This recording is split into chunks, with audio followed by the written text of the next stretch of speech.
micin bahkan bikin bodoh. Jadi ada penelitiannya ini di hewan. Penelitiannya itu di tikus. Teman-teman bisa cari. Kalau nggak percaya, cek ChatGPT 4.0.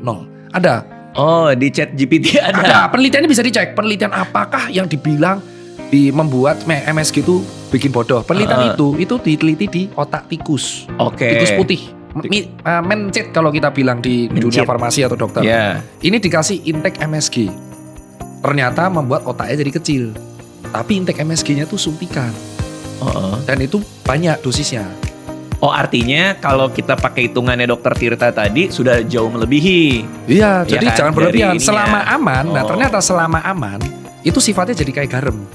Jadi karena lucunya soalnya kayak gini. Oke, saya nggak makan micin. Oke, tapi Anda mengganti rasa gurih itu dengan garam yang ekstrim. Karena sama aja. Sama intake natrium kita, intake natrium kita tuh 2 gram per hari. Langsung dipukul rata 2 gram per hari. Nah terus kita ngerasa kayak, wah saya nggak pakai MSG kok. Terus saya pakai garam dapur. Tapi banyak mencapai 2 gram, sama jadi hipertensi juga. Karena memang katanya yang banyak bikin hipertensi adalah konsumsi garam yang berlebih kan? Iya, garam. Itu yang paling utama. Betul, kan? karena glutamat ini kalau mau dijadikan penyedap harus dicampur sama garam. Makanya disebutnya MSG. Nah, kejadian ketiga, kenapa kok muncul narasi itu? Karena muncul adalah sindrom namanya Chinese Restaurant Syndrome. Itu udah dibahas di mana-mana. Yaitu? Jadi MSG ditemukan di Jepang, terus digunakan oleh restoran-restoran Chinese yang pada waktu itu booming di Amerika. Dan saat itulah mulai muncul narasi bahwa kamu hati-hati makan micin karena menyebabkan karsinogenik dan kawan-kawan. Yang mana akhirnya di penelitian dibantah, nggak ada. Maksudnya kenapa? Kenapa ada Chinese Restaurant Syndrome? Karena gurih banget, karena orang anggap itu enak banget. Nggak, artinya ada pihak yang bilang bahwa ini terlalu rame, ini restoran Chinese ini gitu? Iya, jadi disebutnya Chinese Restaurant Syndrome. Bisa sejarahnya di situ.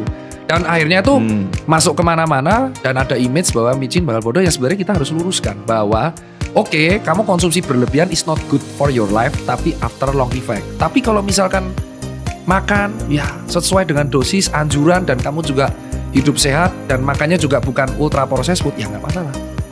Karena sama kayak gula ya. Gula pun juga ada takarannya kan. Betul. Kalau berlebihan baru nggak bagus. Betul. Kayak contoh satu piring nasi, satu mangkok nasi, itu gulanya tidak lebih banyak dari 1 botol minuman teh. Jadi soda gitu. Teh yang berpemanis. Oke. Itu tuh cuma separuh nasi gulanya. Jadi artinya makan nasi itu dianggap racun kan? Kayak wah jangan makan nasi dia bikin gemuk. Nasi itu gulanya itu cuma separuhnya dari minum teh ini. Nah inilah yang harus orang tahu bahwa kita harus lurusin. Jadi makanan itu ada yang bermanfaat. Selama dia dikonsumsi dalam jumlah tertentu. Dan bagiku dan bagi penelitian yang lain MSG itu masih dalam